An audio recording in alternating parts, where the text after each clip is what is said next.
Bonjour à tous. Aujourd'hui, nous allons parler, Be'ezrat Hashem, de Shvirat HaKelim, ou la brisure des vases telle qu'elle est appelée par les kabbalistes. Nous avons expliqué dans notre dernière conférence, nous avons étudié Ak Adam Kadmon, ce qu'on appelle donc le prototype de la création du monde et ses ramifications. Et là, nous allons étudier cette brisure de symétrie ou cette brisure des vases, à savoir cette incapacité pour les vases ou ce qu'on appelle plus tard la nature, cette incapacité de recevoir la lumière. Donc il y a une brisure de symétrie entre le Or et le Keli, tel que l'explique le Harizal. Or et Keli qui signifie d'une part la lumière, d'autre part le vase. Mais en vérité, pour le Ramchal, le Or signifie tout le monde de l'émanation, donc tout le monde du divin, l'essence qui se révèle à travers la création. Et d'autre part, le vase qui signifie la nature ou le monde des créatures. Nous avons donc d'une part, encore une fois, le Or et le Keli, qui pour le Ramchal signifie d'une part la Hatzilut, donc le monde de l'émanation, et les mondes des créatures, Beria, Yetzira et Asiya. Le monde de la création, le monde de la formation et le monde de l'action. Donc il y a une séparation qui va se faire. Au début, avant cette brisure, tout était contenu dans une seule somme, c'est-à-dire, et d'une part la Hatzilut, c'est-à-dire la lumière, et d'autre part ce qu'on va appeler plus tard les mondes des créatures, et donc tout était ensemble, tout fusionné pour former qu'une seule entité. La brisure est donc cette séparation entre le Or et le Keli. Si le Hari voit en vérité une brisure, chez le Ramchal, il voit une réalisation, c'est-à-dire cette séparation entre la lumière et le Keli, c'est elle qui va permettre la création ou le début de la création du monde. On peut l'appeler donc la création ontologique, c'est-à-dire la séparation entre le divin et la nature. Si au début, la nature était contenue dans le divin, au moins au niveau de la pensée, parce qu'on ne peut pas penser autrement, on ne peut pas donc voir autrement comment la nature existait au sein du divin, il faut comprendre que la séparation entre le Keli et le Or, entre la nature et la lumière, entre l'essence d'une part et ce que va être l'existence d'autre part de toutes les créatures, cette brisure, cette séparation, c'est elle qui permet donc la création du monde à proprement parler.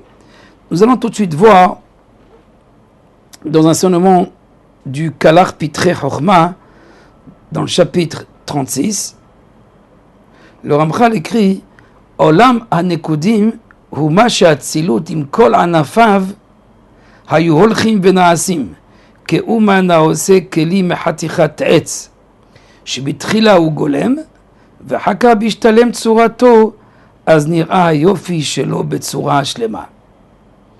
Ce monde qu'on appelle donc le monde des points ou le monde de la brisure, tel qu'il est appelé chez le Hari,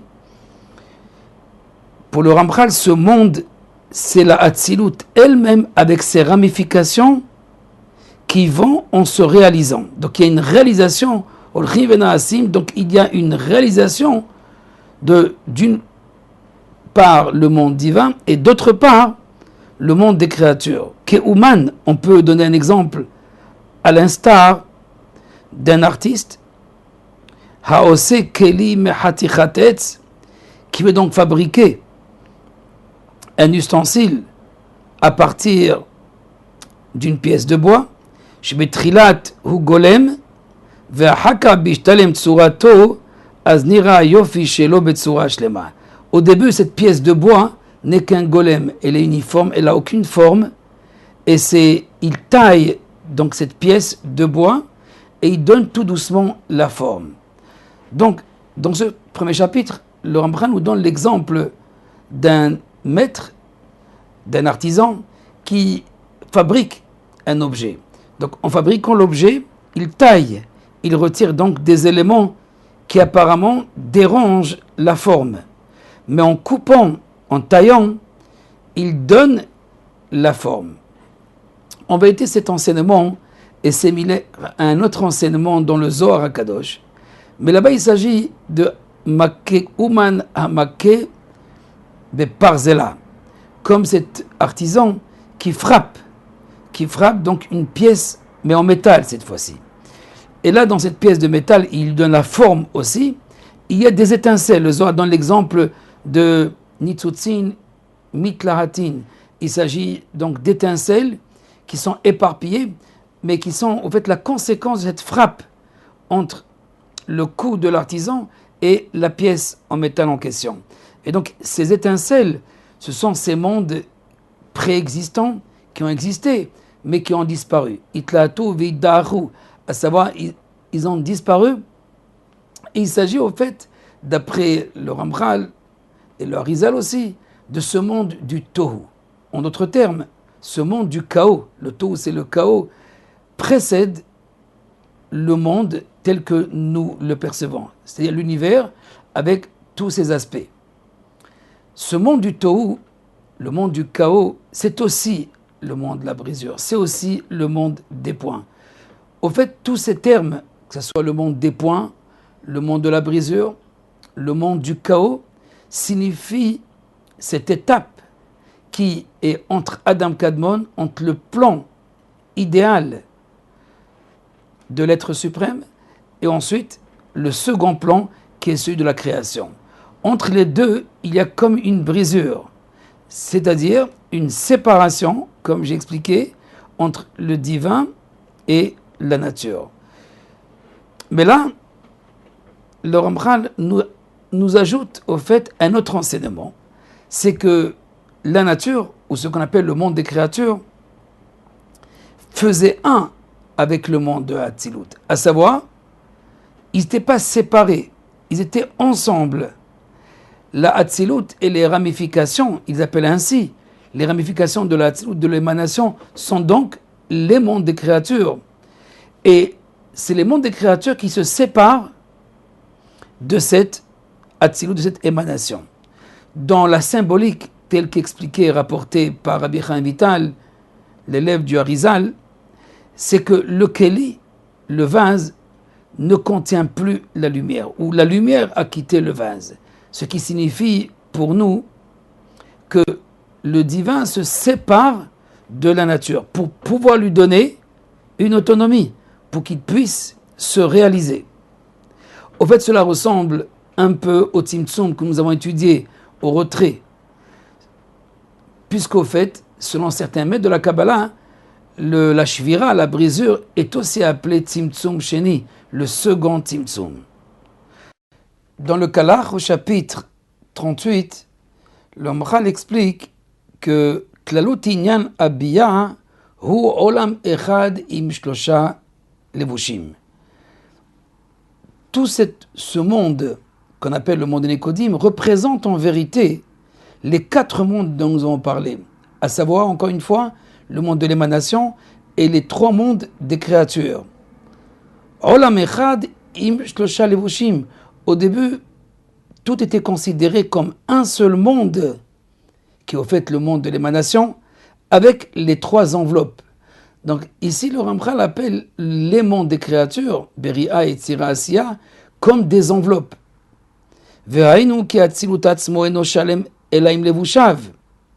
Au début, le monde de l'émanation n'est complet seulement qu'avec ces 3 enveloppes.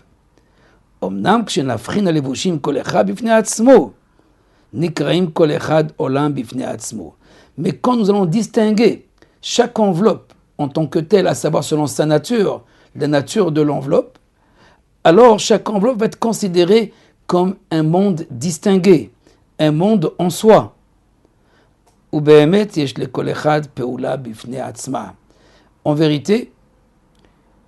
chaque monde a une action particulière.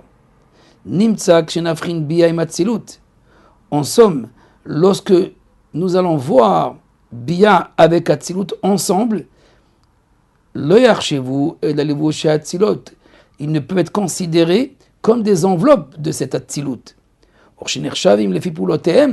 Mais quand nous allons considérer l'action, alors dans ce cas-là, Nikraim Olamot Bifnei Atzmam, ils seront appelés donc des mondes séparés.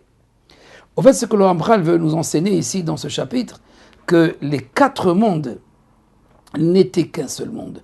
Tout était mélangé. C'est ça le sens du chaos. Le chaos, c'est le mélange. Le mélange, on va donner un exemple. Il y a l'ange, il y a l'insecte, il y a le végétal, l'animal, mais il y a aussi le divin aussi. Donc tout est mélangé. Rien n'est considéré en soi. Ce mélange, c'est là la signification des points. Des points qui sont éparpillés sans aucune forme. C'est la raison pour laquelle ce monde est appelé, ce monde du chaos, est appelé aussi le monde des points, Olam HaNekudim. Ce monde des points, donc, nous allons voir qu'il va prendre une forme. Et cette forme, c'est d'abord une séparation. Une séparation entre la lumière, le Or, c'est-à-dire le monde de l'émanation, le monde divin pur, avec cette pensée de la nature, de l'existence, qui va se distinguer et se séparer. Mais elle ne se distingue pas seulement en une entité, mais en 3 entités, parce que chacune a une particularité. Nous allons voir plus loin que le monde de la Bria, le monde de la création, il s'agit donc des créatures les plus subtiles. Il s'agit donc du monde des âmes. Ensuite, Yetzira signifie le monde des anges, de l'esprit. Et ensuite, Asiya, c'est le monde de la nature, c'est-à-dire matériel. Donc, Beria, Yetzira, Asiya, ce sont 3 genres de nature ou 3 genres de créatures, puisqu'au fait, chaque créature a une spécificité. Ici, il appelle action, mais on peut désigner donc cette action par une nature spécifique à chaque monde. Dans le chapitre 39, toujours du Kalach Pitrei Chochma, le Rambral continue en expliquant ce qui s'est passé avant cette distinction entre le divin, ce que j'appelle donc l'essence, et d'autre part les créatures, l'existence. Olam HaNekudim aya kemo chomer echad shemimenu tzarich lefaret achar kach kol hapratim. Au début, le monde des Nekodim n'est qu'une seule réalité. Une réalité comme un seul produit qui doit être maintenant détaillé. Ve'ainu ki kol hanimtza belemala belemata hakol hu rak inyan echad.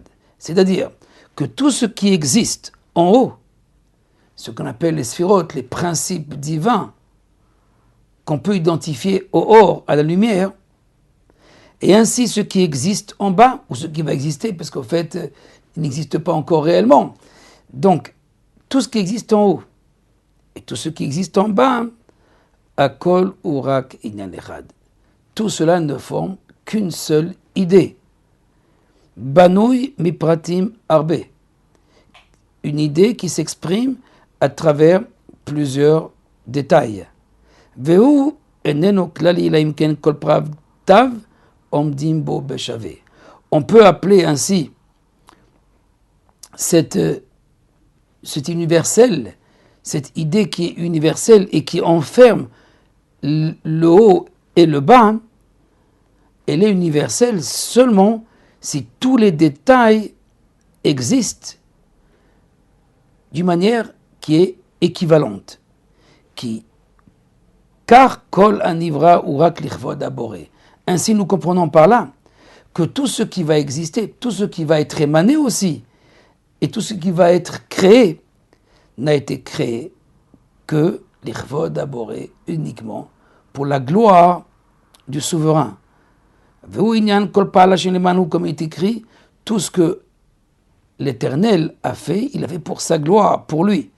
Ubazeh nichlalot kol habriot hatovot ve'haraot.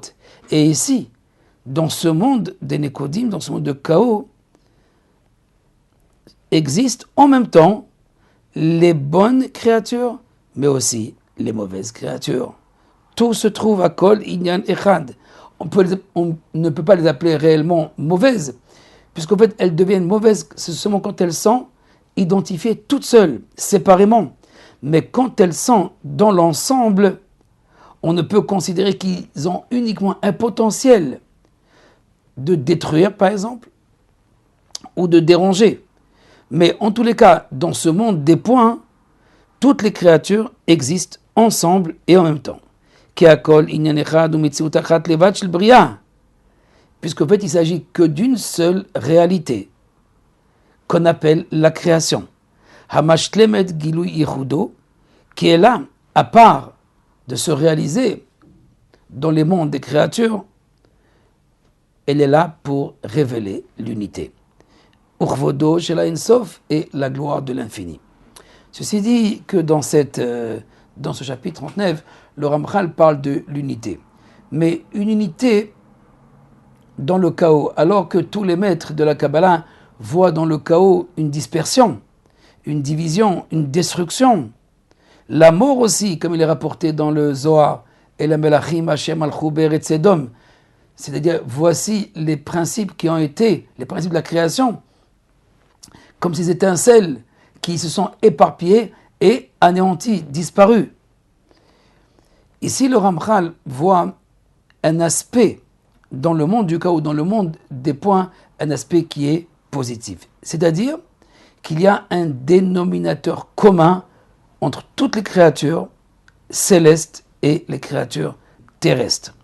Quand on parle des créatures célestes, il s'agit des anges et des âmes terrestres, donc ce sont les créatures matérielles, que ce soit au niveau du domem, du tsoméar, du chai ou du medaber, c'est-à-dire au niveau du minéral ou au niveau du végétal ou de l'animal ou même de l'être humain. Donc toutes les créatures et terrestres et célestes ont un dénominateur commun, c'est de révéler l'unité.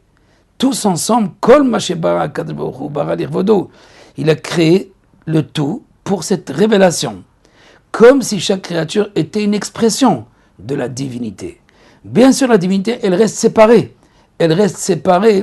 du Keli, donc de la nature, mais aussi elle s'investit dans la direction de cette nature pour la ramener vers elle. Donc il y a un moment, effectivement, où nous pouvons parler de la séparation de la nature de Dieu.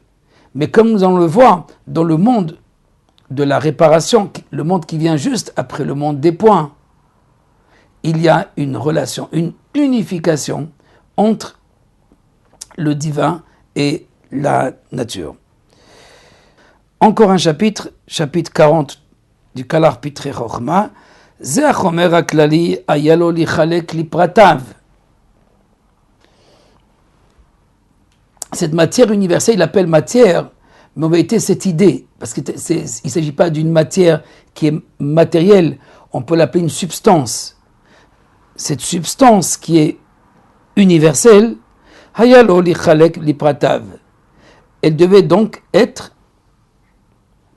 s'exprimer plutôt en plusieurs détails. Azreshita Kol Aya Amunach HaKlali.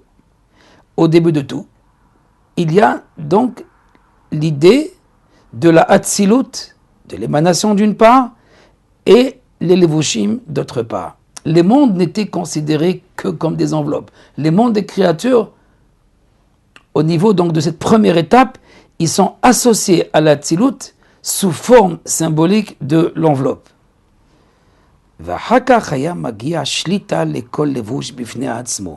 Et ensuite, il y a une shlita, un gouvernement, un règne des enveloppes.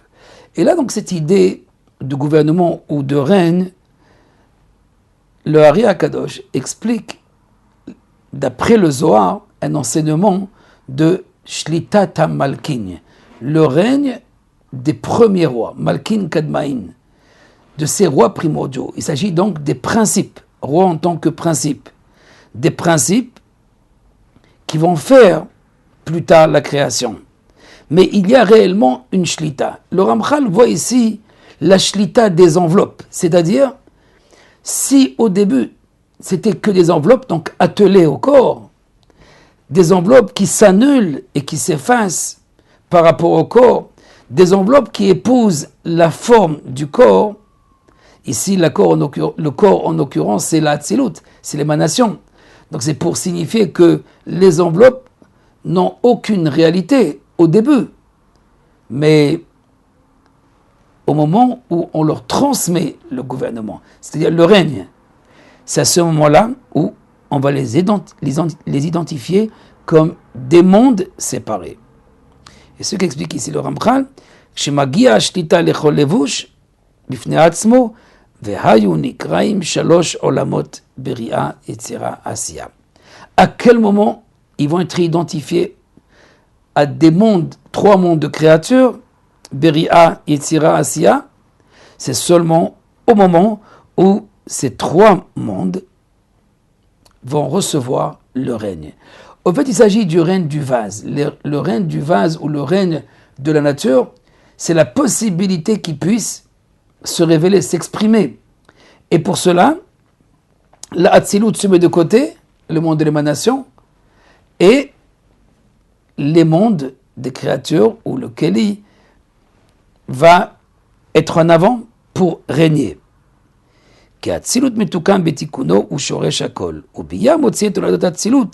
Mais n'oublions pas que Bia, Beria et Tzira Asiya ne vont faire qu'exprimer et sortir en acte la volonté, à savoir l'émanation, le monde de l'émanation. Mais voilà que, d'après le Harizal, le règne des Kelim, c'est leur brisure. Shlitatan hi shviratan. C'est-à-dire, au moment où ils règnent, il y a une brisure. On peut expliquer la brisure de la manière simple, c'est-à-dire que, au sens littéral, il y a une mort, une brisure, une destruction, un anéantissement du monde. Ça nous rappelle un midrash, Kuchaberu Boré Olamot Machrivan, Dieu crée des mondes et les détruit. Beaucoup de maîtres de la Kabbale ont compris la brisure dans son sens littéral, c'est-à-dire qu'il y a réellement un anéantissement des mondes des créatures. Il y a comme une sorte d'arrogance de la part de la nature de vouloir régner, de vouloir gouverner. Mais en vérité, le Ramchal ne voit pas ça comme une destruction. C'est vrai, c'est une destruction, mais une destruction qui précède la réparation, qui précède une création qui va se réaliser. Comme si la destruction, elle, précède la réalisation, qu'il faut détruire pour construire. Au début, il y a effectivement une sorte de foetus, mais aussi un avortement, c'est-à-dire une non-réalisation. Et c'est ce qu'on appelle le tohu, ou le khurban, ou la destruction. Mais après, tout de suite, comme nous allons voir dans notre prochain chapitre, il y a le monde de la réparation. Mais chez le Ramchal, déjà, dans ce monde de la brisure, il ne s'agit pas réellement d'une destruction, mais il s'agit seulement d'une descente, d'une séparation de la divinité. Mais puisque maintenant le vase ne peut plus ou ne reçoit plus la lumière du divin, dans ce cas-là, il ne peut pas se réaliser, puisque la vie, ce qu'on appelle la réalisation, elle ne peut se faire que par lui. Ata mechayet kulam, comme est écrit, c'est toi qui donnes la vie à tous. Et donc, dans ce cas-là, la nature qui, elle, se sépare du divin, c'est au fait pour devenir une nature. Mais après, elle ne reste pas seule. Mais à un moment donné, elle est restée seule. Ces situations où la nature reste seule, c'est là donc le sens de ce qu'on appelle la destruction, l'anéantissement, la brisure. Mais en vérité, la brisure, si nous voulons approfondir, il s'agit seulement d'une brisure de symétrie. C'est-à-dire, si au début, toute la nature était contenue et annulée au sein même de la lumière, maintenant, la lumière ou le divin se sépare de cette nature, se sépare des 3 mondes, une nature qui est composée de 3 mondes. Cela ressemble donc, comme j'expliquais tout à l'heure, au Tzimtzum, à ce même retrait. Il s'agit d'un second retrait, mais ce retrait va donner directement la révélation des 3 mondes. Donc il s'agit bel et bien d'une brisure, donc d'une séparation. Si au début tout était un, là il y a une brisure de cette symétrie, de cette harmonie, pour laisser apparaître l'autre, qui n'est plus maintenant le même que le un, à savoir que l'essence. Ceci dit que, pour terminer, les kelim, ce qu'on appelle donc le vase ou les vases, représentent, d'après le Ramchal dans un débat marom, une autre notion que nous trouvons, on va dire dans la physique, ce qu'on appelle les lois. Si par exemple je vois une loi, je comprends une loi qu'à partir de laquelle les objets dans l'univers sont animés. Et donc on peut parler d'une loi comme celle de Newton ou de Kepler, etc. Mais d'après le Ramchal, ces lois, ils sont de l'ordre de ce qu'on appelle les kelim. Les kelim émanent cette dimension qu'on appelle les lois de la nature. Il ne s'agit pas de la nature, mais des lois de la nature elle-même. Les mondes Beri'a et Tzira Asiya sont les mondes réellement des créatures. Donc au début, les lois de la nature et la nature ne faisaient qu'un avec l'essence, avec le divin. La brisure des vases, c'est la brisure, c'est la séparation de l'existence de la nature avec l'essence. Cette séparation est nécessaire pour donner une place à la création. Voilà donc pour ce chapitre. Nous verrons Be'ez Hashem dans notre prochain cours, le monde donc de la réparation.